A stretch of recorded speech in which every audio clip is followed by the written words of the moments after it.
네, 고영환의 평양현미경 시작합니다. 후보님, 이번 주는 아세안 경기 요거부터 좀 예. 얘기 시작해 볼까요? 느닷없이 조선중앙텔레비전의 조선팀과 괴뢰팀이 대결해하고 4대1로 타승했다. 예. 뭐 이렇게 했는데 이런 식으로 쓴 적이 없잖아요. 그래도 뭐 남조선이라고 썼지. 그래도 남조선이라고 썼거든요. 예. 저게 지금 거의 기록을 찾아보니까 한 30년 거의 전에는 괴뢰라고 쓰고 우리는 또 북괴라고 북괴라고 했었죠. 썼던 때가 예. 있었는데 그래도 이제 남북 기본 합의들의 어떤 측면이 있는가 하면 남측, 북측 이렇게 쓰게끔 돼 있거든요. 그렇죠. 근데 이제 기자회견 때 음. 북측 감독에게 제가 질문하겠습니다. 그러니까 조선민주주의인공화국이요. 똑바로 부르라. 우리 한국 기자들이 한국 기자들 북측이라고. 북측은 이걸 어떻게 보십니까? 뭐 이런 식으로 북측이라는 용어를 썼더니 예. 이게 조선민주주의인공화국은 좋은 국호가 있는데 조선민주주의 국호로 대답을 물어보지 않으면 대답을 안 하겠시오.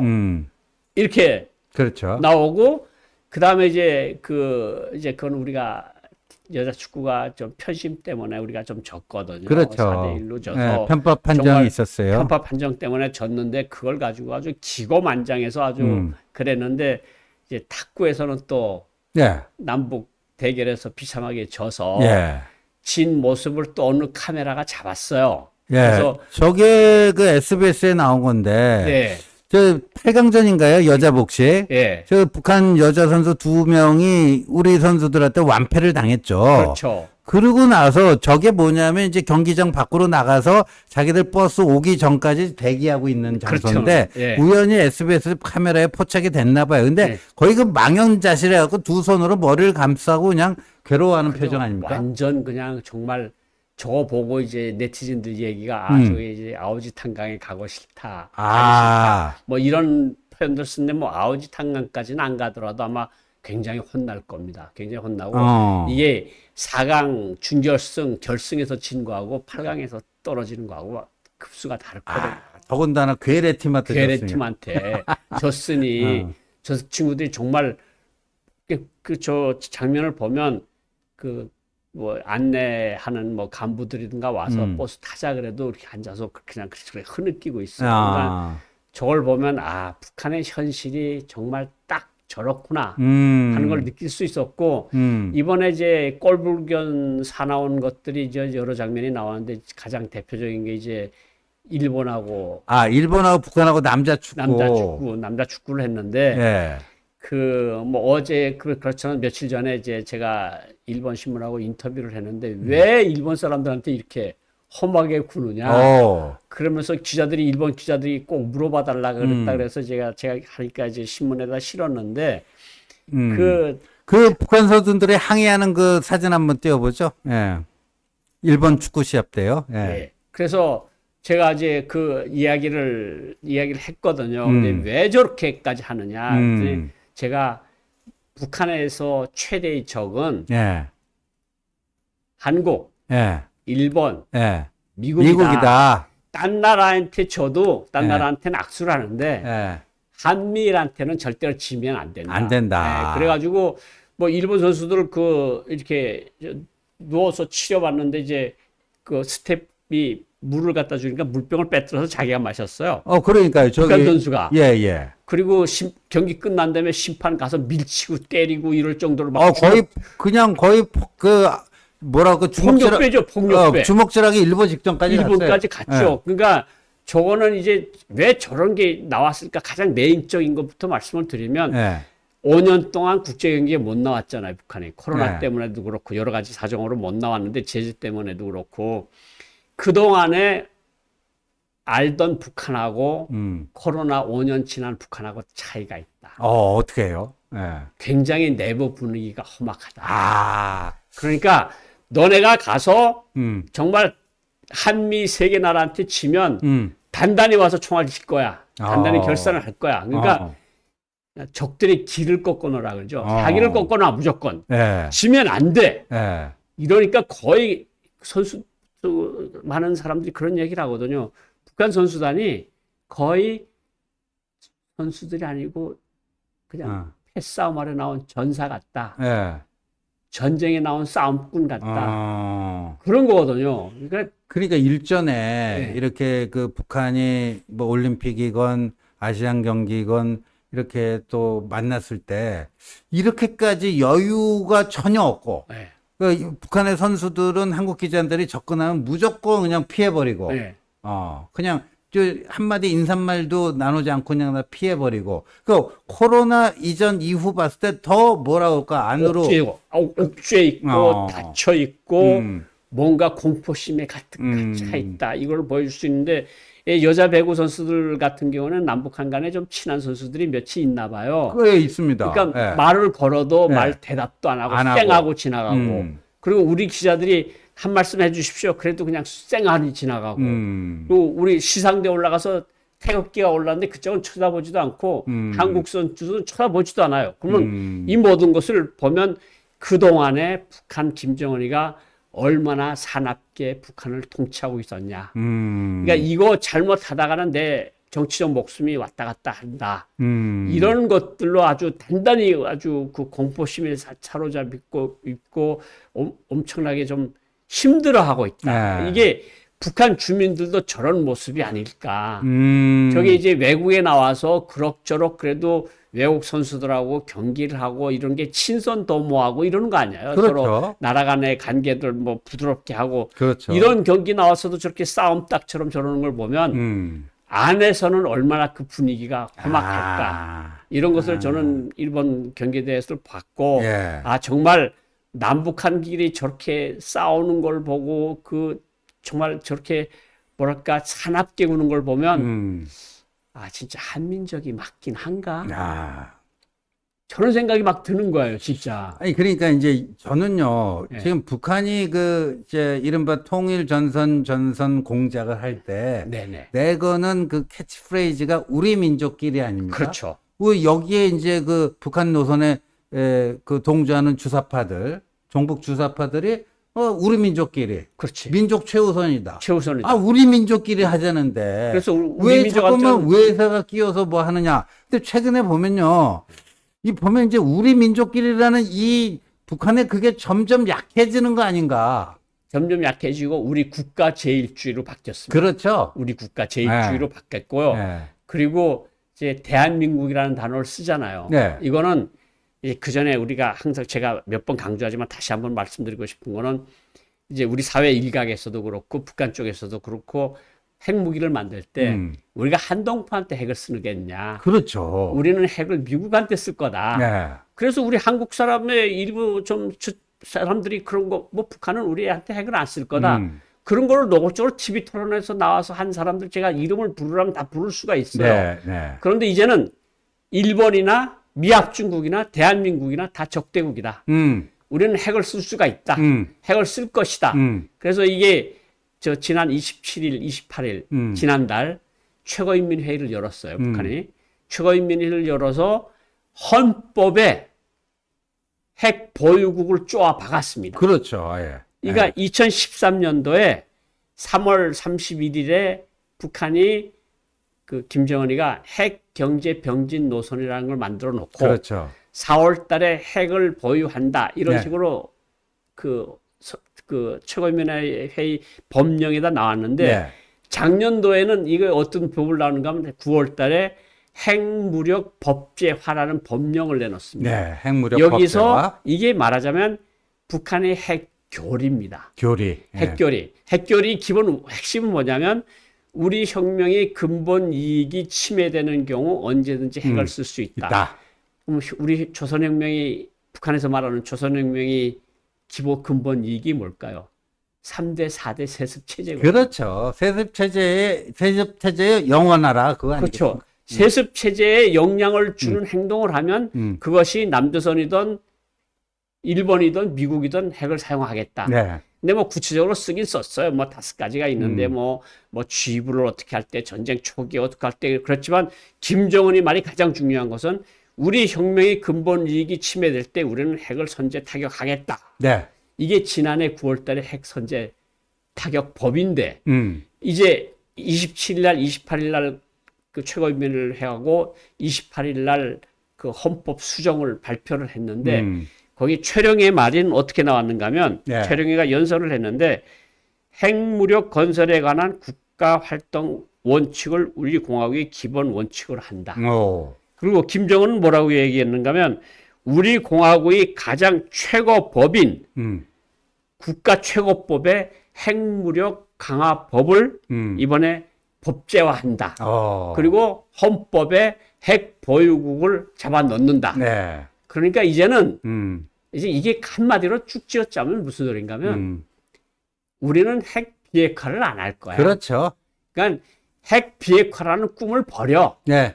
우리는 우리 길을 갈 거고 너네가 암만 뭐라고 그래도 우리는 갈 거야. 그러니까 헌법에까지 이렇게 박아 놓는 건 핵 보유도 일시적인 보유가 아니라 영구적인 보유를 하겠다는 그 의지의 천명 아니겠습니까? 의지 천명이고 우리는 절대로 비핵화를 위한 회담에도 나가지 않을 않겠다. 거다.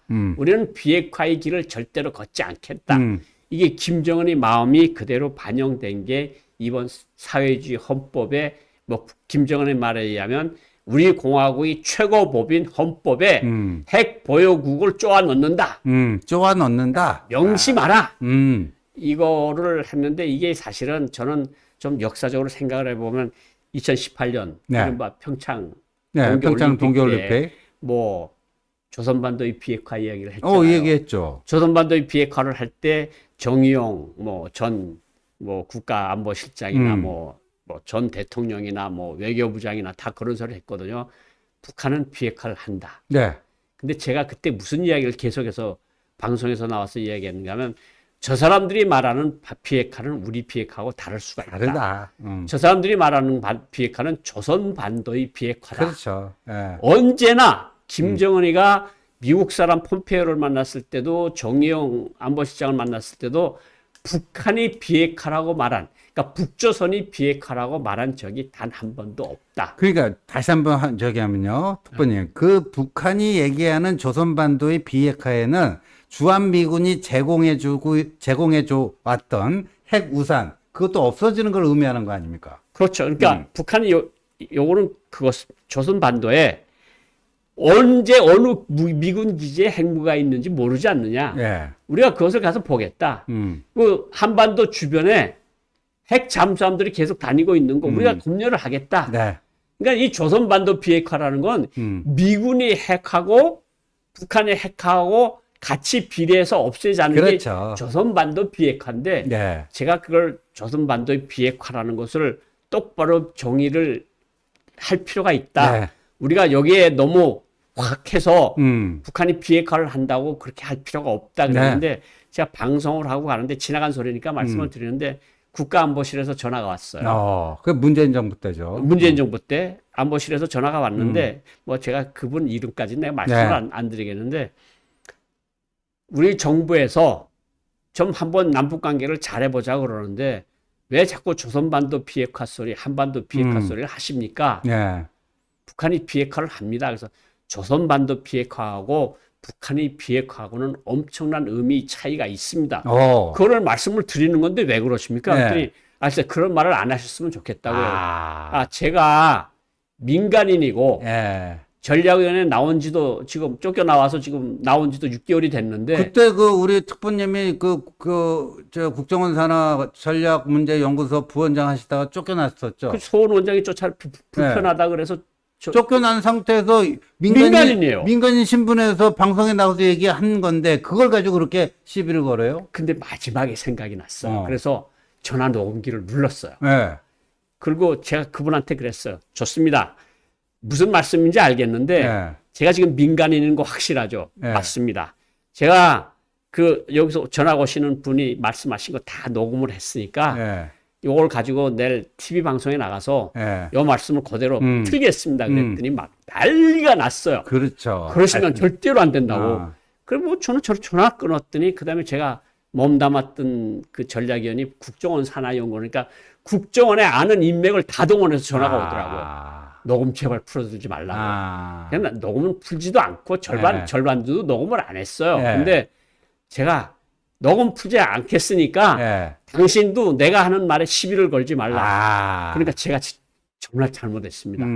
이랬던 역사가 있는 건데, 그러니까 이게 비핵화라고 하는 것 자체를 이제는 북한이 말을 하지 말라는 거예요. 그리고 문재인 정권 때 이미 비핵화라는 소리를 다 집어치우고 서대가리 멍청구리 이런 소리를 했잖아요. 네. 뭐 어떤 독자들은 또 그런 말을 윤석열 대통령이 나오니까 북한이 저렇게 강대강으로 나오면서 비핵화를 근데 강대강으로 나오는 건 하노이 노딜 이후에 나온 거예요. 그렇죠. 2019년 그렇죠. 문재인 대통령 때 나온 이야기라고 그 그렇죠. 이야기가. 예. 그런데 이런 것을 한 걸 보면 아 북한이 이제는 비핵화 회담에 나오질 않겠구나.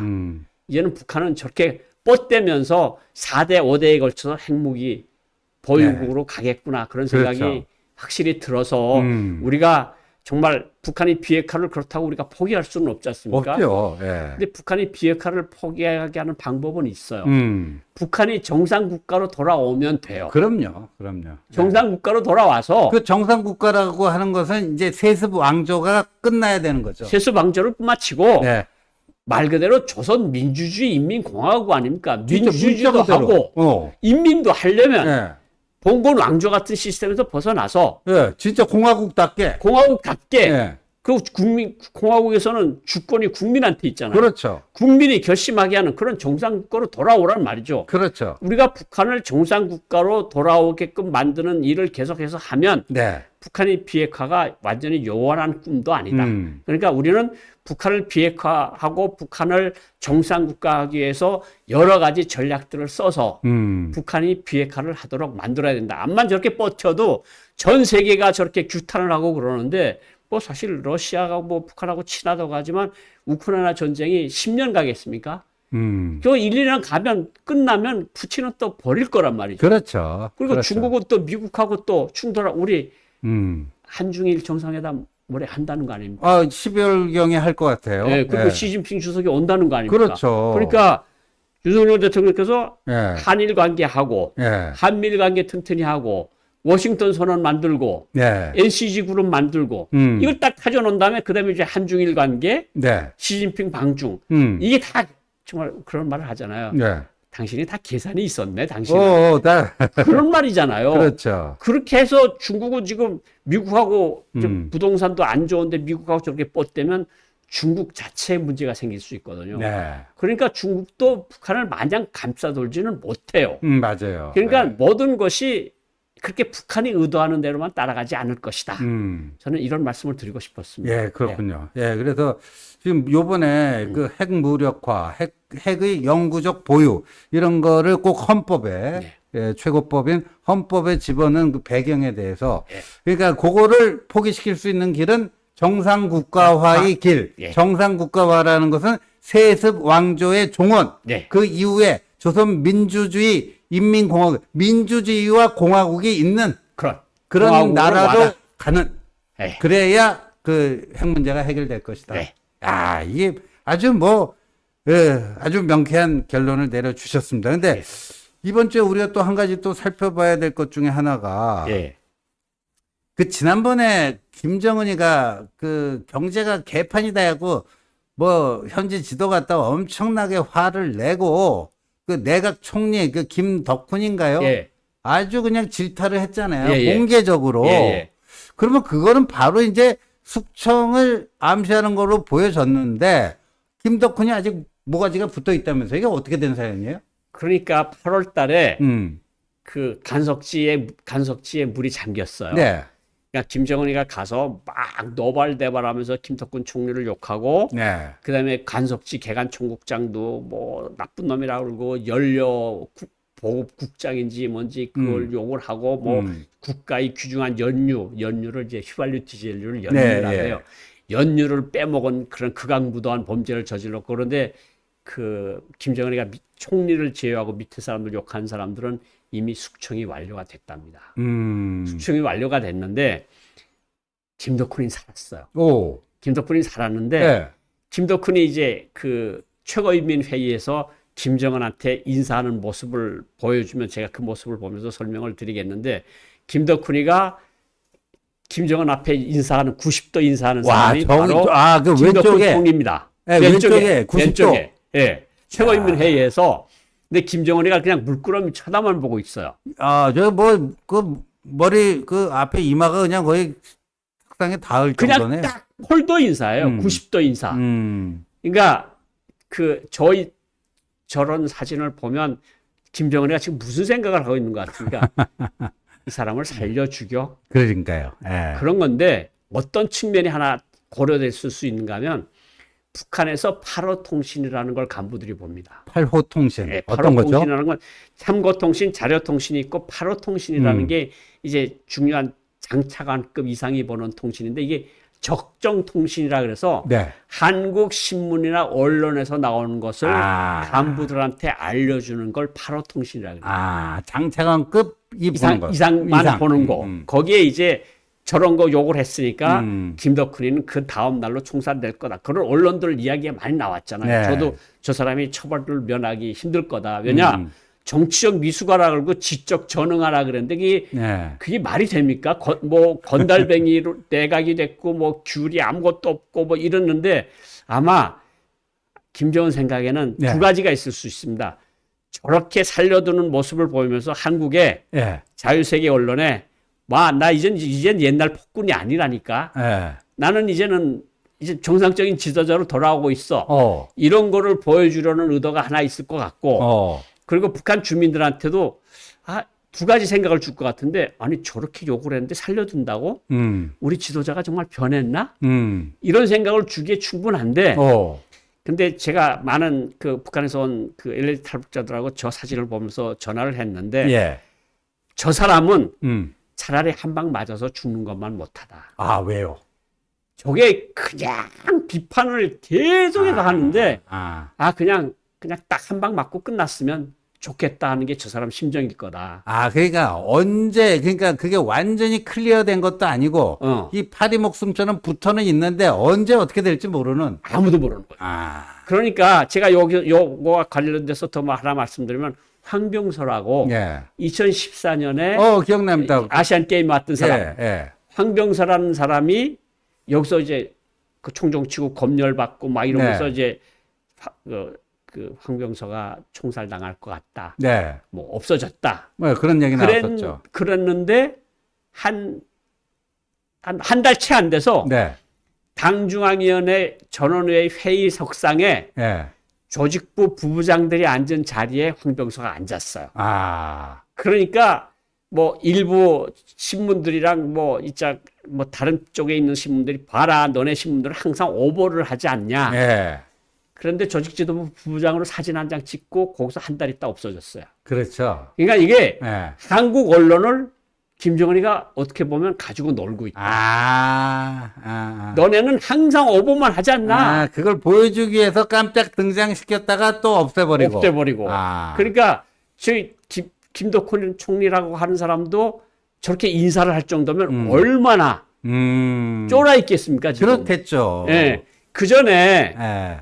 장성택이를 직접 처형한 그 그룹에 속한 김원홍이라는 김원홍. 보위부장. 예. 김정은한테 그 어떤 열병식 때 나와서 인사를 하는데 김정은 보면서 이렇게 따라가면서 이 경례를 놓지 않아요. 근데 김원홍이도 없어졌거든요. 그 행사 바로 끝나고. 그때도 김원홍이가 잘못된다는 이야기가 나왔는데 열병식 장면에 나왔다가 그 다음에 없어졌어요. 그러니까 북한이 한국 언론들을 자꾸 신뢰감을 떨구게 하려고 저런 것들을 자꾸 하는 거예요. 그러니까 다 봐라. 모든 전문가들이 다 김덕훈 총리가 잘못된다고 했는데도 불구하고 저렇게 살아서 주석단에 있고 정치국 상무위원이고 저런 걸 하잖아. 그리고 저런 걸 보면서 김정은은 또 무슨 이야기를 할 수 있는가 하면 봐라. 내가 총리고 정치국 상무위원이라도 내가 이렇게 딱 이렇게 하고 앉아서 보는데 그냥 90도 폴도 인사하는 사람이야. 내가 그런 사람이라고 이런 걸 보여주자는 거 아니에요. 그렇죠. 그러니까 저 한 장의 사진에 정치적 함의가 너무 많아요. 저런 걸 보면서 북한 사람들이 과연 무슨 생각을 하고 있을까. 그런 걸 생각을 할 수 있을 것 같고 어쨌든 김덕훈 총리는 지금까지도 아직 진행형이다. 언제 어떻게 김정은도 자기가 말한 걸 책임져야 되잖아요. 그렇죠. 정치적 미숙아라 그랬는데 바보 멍청이라 그랬는데 그렇죠. 그냥 쓰고 있으면 자기 말도 우습게 되잖아요. 그러니까 저거는 좀 더 두고 봐야 될 것 같다 이런 생각이 들었습니다. 그러니까요. 좀 목숨이 붙어 있어도 붙어 있는 게 아니네요. 그렇죠. 그러니까 사람이 최악이라는 거를 확인하고 나면 마음이 좀 편해져요. 그렇죠. 근데 그 최악이 언제 올지 몰라. 모르니까 그게 진짜 괴롭죠. 진짜 괴로운 거죠. 그런 거네요. 예. 참 잔인합니다. 잔인합니다. 정말. 잔인해요. 예. 그리고 또 마지막으로 좀 하나 살펴볼게. 네. 이 김정은 일가의 이 명품 사랑. 지난번에 우리 여기서 그 딸내미 김주애가 말이죠. 예. 그때 해군 무슨 저기 사령부 사령부가 갖고 만찬하는데 그 맛소금이 그 일본제였잖아요. 아지노모토. 아지노모토. 근데 뭐 그거야 뭐 애교로 봐줄 수 그건 있는데. 애교죠. 이 보니까 김여정이 그 사진 한번 볼까요? 김여정이 저거 진 게 저게 크리스찬 디올이에요? 예.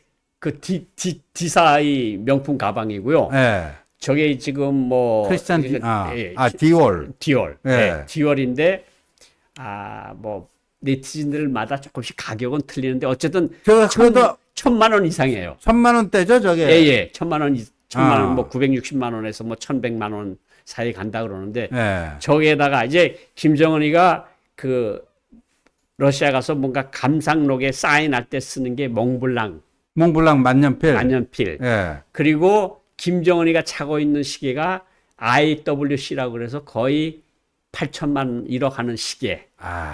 그리고 이설주도 가방을 들고 다니는데 이설주도 저건 뭐 이설주 거는 뭐예요? 저것도 디올입니다. 저것도 디올이에요? 예.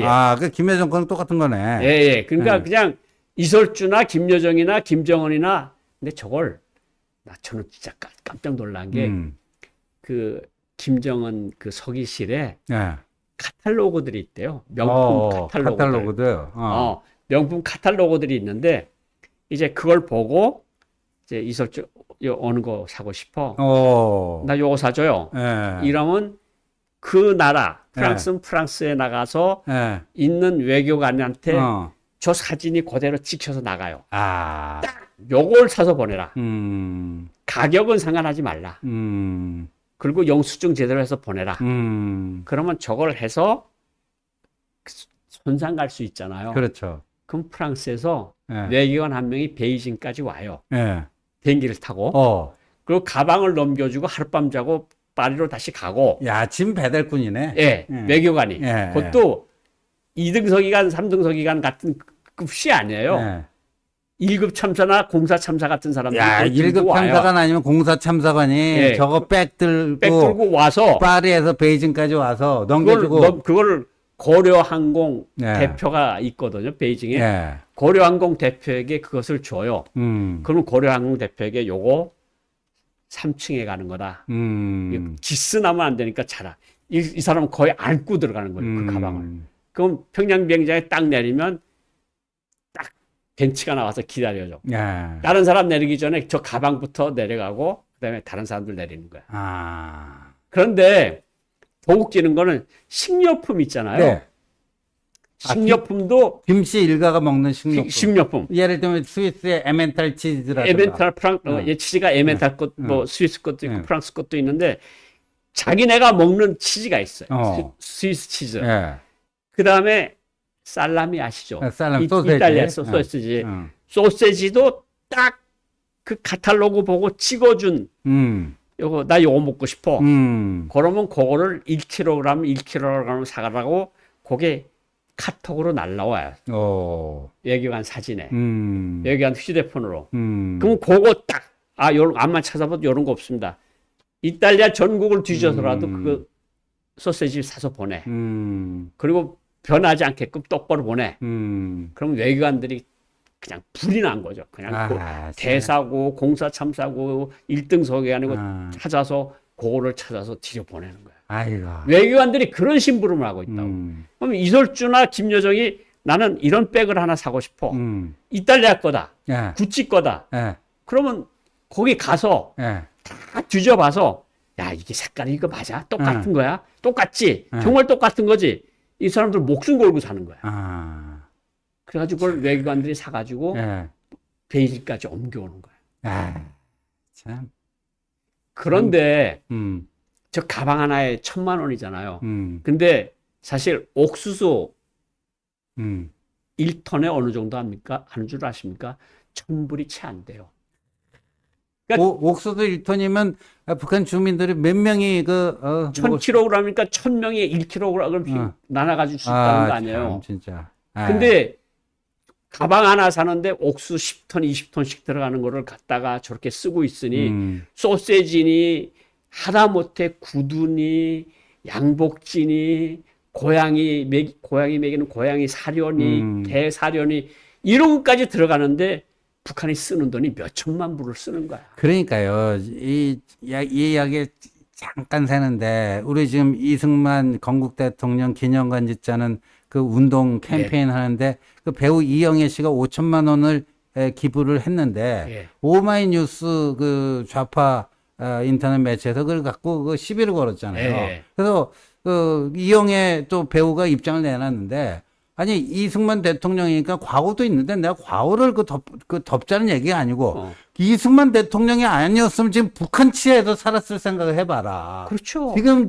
우리 특보님 말씀 들으니까 딱 그 생각이 나요. 그러니까 이영애 씨 이야기한 게 아무 대통령이나 공과가 있는 거 아니냐. 그렇죠. 그 등소평 아시죠? 유명한 네, 등소평이도 모태똥이를 평가할 때 공과 모태똥이 73 공이 이었어요. 70, 네. 과가 30인데 네. 어쨌든 우리 공국이 아버지다. 그렇죠. 그러면서 모태똥을 칭찬하고 모태똥 비판하면서 자기가 등소평이가 이렇게 해서 그게 장점연한테 후진 땅한테 넘어간 후진 땅. 거거든요. 그렇죠. 그러니까 모든 사람이 어떻게 완벽합니까? 네. 저도 완벽한 사람 아니거든요. 아니 그런데 지금 지금 북한하고 비교를 해보면 이영애 씨 그 얘기가 너무 가슴에 와닿지 않습니까? 너무 가슴에 와닿잖아요. 지금 뭐 그 외교관이라는 사람이 1급 참사관이 또 공사 참사관이 저거 무슨 디올 핸드백 하나 샀다고 그걸 파리 뭐 로마에서 그 베이징까지 와갖고 그 건네주고 거기서 하룻밤 자고 돌아가고 짐꾼 아니야 짐꾼. 그 외교관들이 그런 짓을 한다는 것도 웃기고 그 가방 하나에 얼마며 왔다 갔다 하는 비행기 표값은 또 얼마입니까? 거기 또 기스 날까봐 가슴에 안고 가는 거 아닙니까? 이게 북한이라고요. 지금. 그게 북한이죠 그게. 그러니까 이렇게 사람들은 뭐 올해 굶어 죽은 사람이 지난해 굶어 죽은 사람보다 배에 달하고 강력범죄도 2배, 3배가 된다는 거거든요. 강력범죄라는 건 솔직히 제가 방송에서 말 못할 범죄들도 많거든요. 살인범죄들 같은 거. 그렇게 지금 사람들이 독이 올라 있고 굶주리고 있는데 자기네는 완전히 딴 세상이야. 가달라고 보면서 얼마 희닥거리면서 그거를 사고 그렇죠. 이게 더 좋아 보이는데 이거 좀 그걸 대사 공사한테 그런 심부름을 시킨다는 게 세상에 어느 나라가 그런 게 있습니까? 이게 정상적인 국가에서는 있을 수 없는 일이죠. 그렇죠. 정상적인 국가에서 어떻게 그런 일이 있을 수 있습니까? 인민의 고열을 짜가지고 그걸 호의호식하는데 국가 고위 관료를 그런데 짐꾼으로 이용을 한다. 참. 빨리 정상 국가화 돼야 됩니다. 북한은. 이제 그 비핵화의 유일한 길은 정상 국가화 한다. 그거 말고는 없다. 자꾸만 그 비핵화에 대해서 문제인식의 환상을 가져서는 안 된다. 절대로 환상을 가져서는 안 되고 북한에 그렇게 구부리면서 조아리면서 그래도 북한은 제 갈 길을 갔다. 네. 우리가 그것만큼은 아주 그냥 명심을 명심을 가슴에 새겨야 될 것 같습니다. 철칙입니다. 철칙. 그러니까 오늘도 명쾌하게 말씀 주셔서 감사하고 또 다음 주에 또 좋은 소식 기대하겠습니다. 감사합니다. 감사합니다.